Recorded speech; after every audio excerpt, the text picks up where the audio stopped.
Look at the nerves on the medial aspect, and we're looking into this deep hole. Suprascapular nerve would be this first one. You can have more than one subscapular nerve. Then I'm looking for the tendon of the teres major to look for the axillary nerve. Watch this. If I pull that axillary nerve, can somebody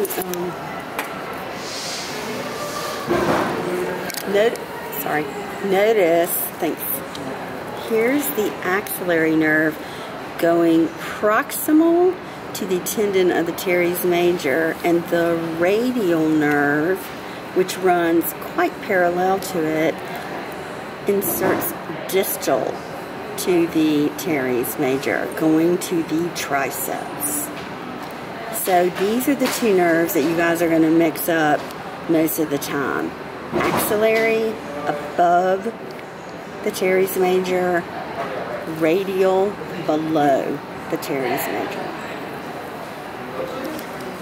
Back here, we're going to have median and ulnar nerves.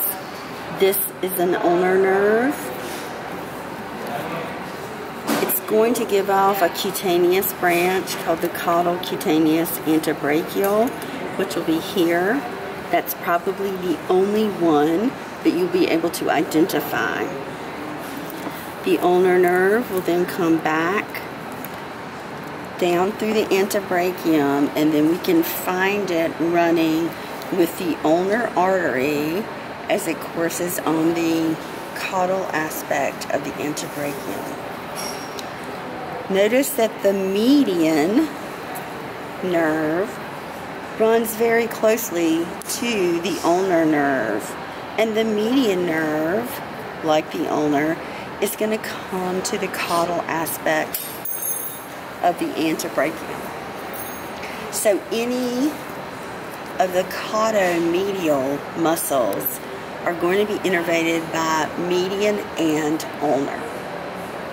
If you look it up in a textbook, they'll say one is just median, one is just ulnar, and some are both. I don't care that you know that. Just say median ulnar for anything on the caudal aspect. As a muscle action group, what do these muscles do?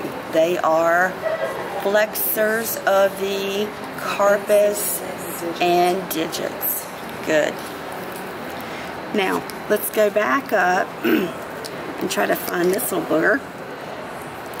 This would be the musculocutaneous nerve, and we know it because it's going right into the biceps brachii.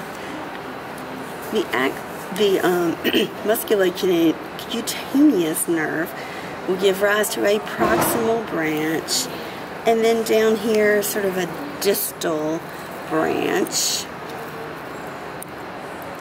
as it goes to the biceps brachii, brachialis, and coracobrachialis muscles.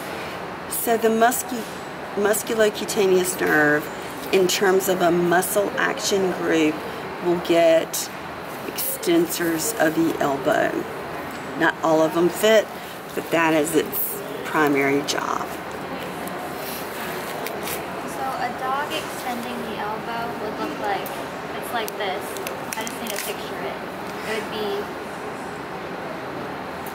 Yep, let's just hold on one second. Okay. So let me just go back and review the different nerves and their muscle action groups that they would supply. So, what is this? This one would be ulnar and median. They would get flexors of the carpus and digits.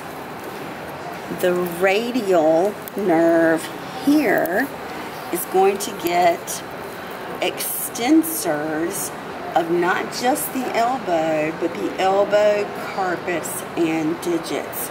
And it does so because it dives deep in between, comes out the other side as a superficial and a deep branch to get to our ECLU muscles that are on the craniolateral aspect.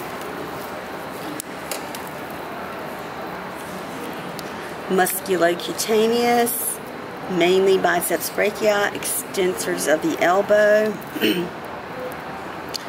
Axillary nerve, again, which dives above the tendon of the teres major, gets flexors of the shoulder, which are deltoids, teres major and teres minor. And then we have subscapulars, which go to supra or infraspinatus, and suprascapular goes to supraspinatus. Okay? What was the subscapular again? Did you do that one? Subscapular goes to subscapularis, There it is. and as long as it plugs right into that muscle, that's how you would identify it. So listen, be me on a test. Do you think I'm going to try to pull out something that you can hardly see in a dark hole? No. I would much rather come to the other side and put a pin in here and say, tell me what innervates that muscle. Okay? Or between these two areas, suprascapular, between supraspinatus and subscapularis, and axillary above the tendon of the teres major, and the one going below it is going to be radial. Okay, so that should end our nerves of the thoracic limb.